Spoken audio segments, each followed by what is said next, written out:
Hey guys, this video is brought to you by Dev Mountain. Dev Mountain is an in-person coding and design bootcamp that offers housing at no extra cost for immersive students. And they even have career services that can help you with job placement after you graduated. Dev Mountain loves hearing from my subscribers, so be sure to click on the link in the description tab below if you or somebody you know is ready to dive into coding and design.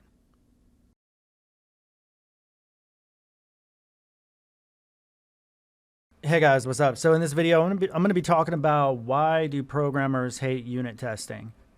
And I do want to just go ahead and mention the fact that I am a software developer and I understand that unit tests are absolutely imperative and necessary, and I understand why we do them.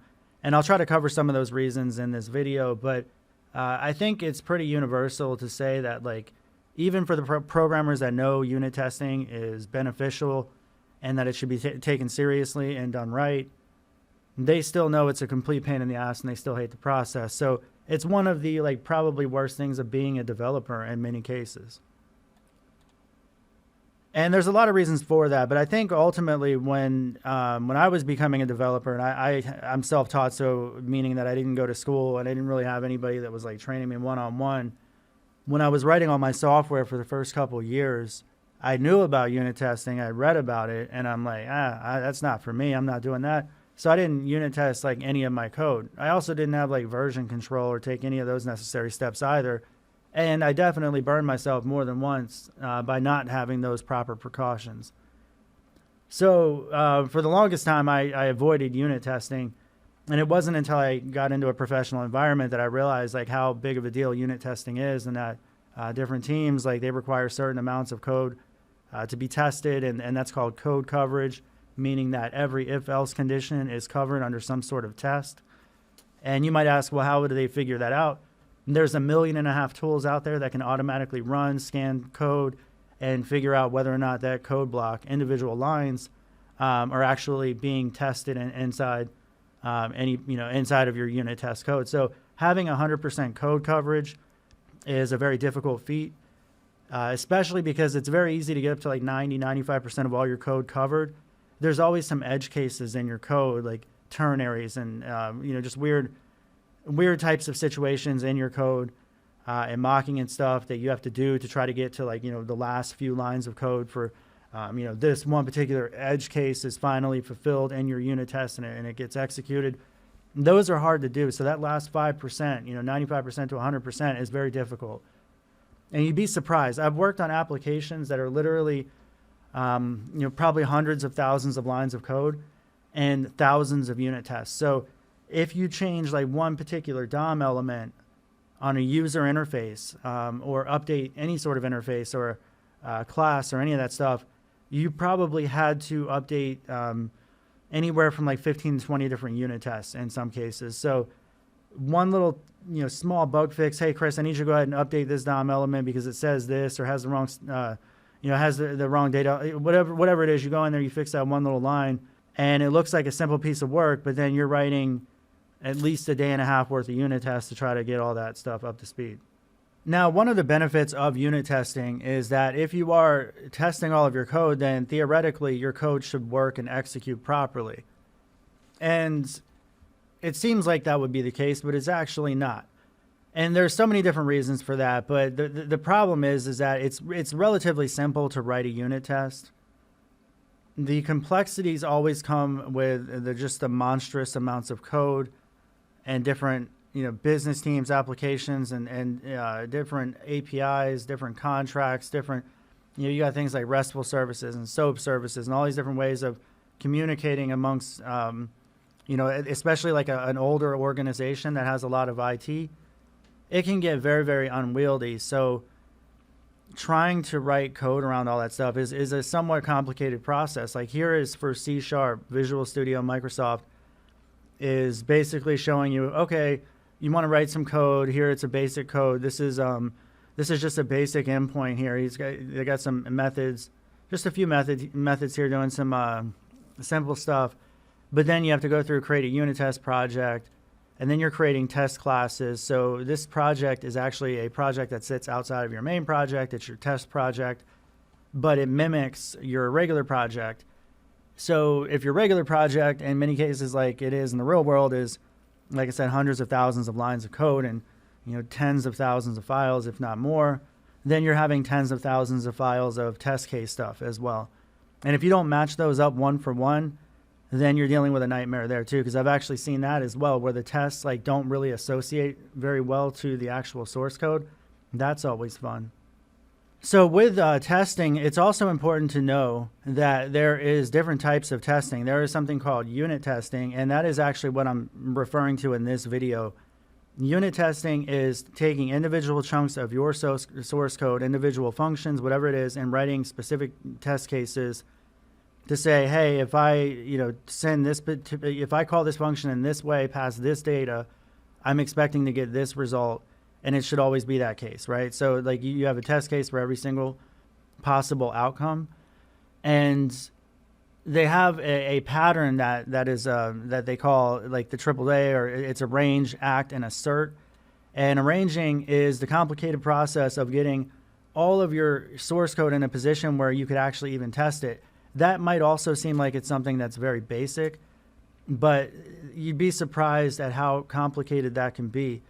When you're dealing with interfaces that are inheriting from other interfaces, and classes that have parent classes and such that have data that is needed for your test to work, that's where you get into a whole world of mocking, and you start getting into like having to mock all of your interfaces so that you can pass the right data to your unit tests that it's expecting in order to even get the proper results. So that is the arranging process. And for that, like I said, there's entire libraries, there's entire philosophies and books on how you can mock your data in a way that allows you to test it easier. There's things like dependency injection and inversion of control and all these different philosophies. And depending on the development stack that you're on is probably going to dictate what you're using and what specific tool, which is another reason why developers hate unit testing, because there's so many different tools out there. What are all these tools doing? What are they doing? Is Jest a good framework? Is Jest the way you would test your C# code? No, it's not. It's a JavaScript testing framework. It's something that's built very well for React originally. But technically under the covers, this thing's actually using something called Jasmine. So some people might say, hey, you should use Jasmine. And they're like, no, use Jest. Jest is better than Jasmine. And, under the covers, it's actually using Jasmine. But we do have a bunch of different technologies aside from that. If you didn't want to use Jasmine, you could use the other person, which is like Mocha or a million other testing frameworks. But then you also have to deal with technologies for, like I said, mocking. So here's something called MOQ. So if you're doing server-side testing and doing C# development, then you have to deal with certain C# type of mocking libraries that actually help you make these contracts and interfaces. You can fulfill them through just simple mocking code, or you would think. But basically, some of these contracts are so large for certain business operations that your mocked code could consist of literally like 500 lines of data to just meet one particular class that you have to mock to then call a single method on that one particular class. So it can all be very, very time consuming and unwieldy, trying to manage where is all this mock data. Am I mocking it the right way? Am I using inheritance and the proper code reuse when it comes to mocking? A lot of times I see a new file for every sort of mocked unit test available, where we could have like combined a bunch of mocked files into one. We now have like 50 to 100, and that becomes like technical debt. And like you think, okay, one day we're going to be able to get back to that. But the problem is, and this is probably the biggest reason why developers hate unit testing, is because the arbitrary deadlines for business software to be delivered are not really dictated based on the unit testing involved. Now, for software developers, we know that, okay, if you truly want me to have this 100% unit tested properly, then it's going to take me longer to have to do that, obviously, than if I was just going to write the code. So developers know it takes a long time, but businesses in many cases don't really understand the amount of time it takes to write proper code. And for the most part, restrictions are lifted and edge cases are made, and judgment calls and all that stuff, and people are just trying to make a deadline. So when you're just trying to make a deadline, writing unit tests that is basically superficially, even though it's important, it's something that isn't seen by the front, by your management team or whatever, when you're trying to, present software that you need to deliver on time. So basically what I'm saying is that a lot of times developers, they obviously have to deliver the software. And then in addition to that, the second most important thing is to make sure that it's all 100% unit tested and bug free, obviously. But in either case, like, you need it to be bug free. And you think that, okay, well, maybe if they write a bunch of unit tests and do the right thing, and maybe they have to put in some weekends or whatever because of our typical arbitrary deadlines.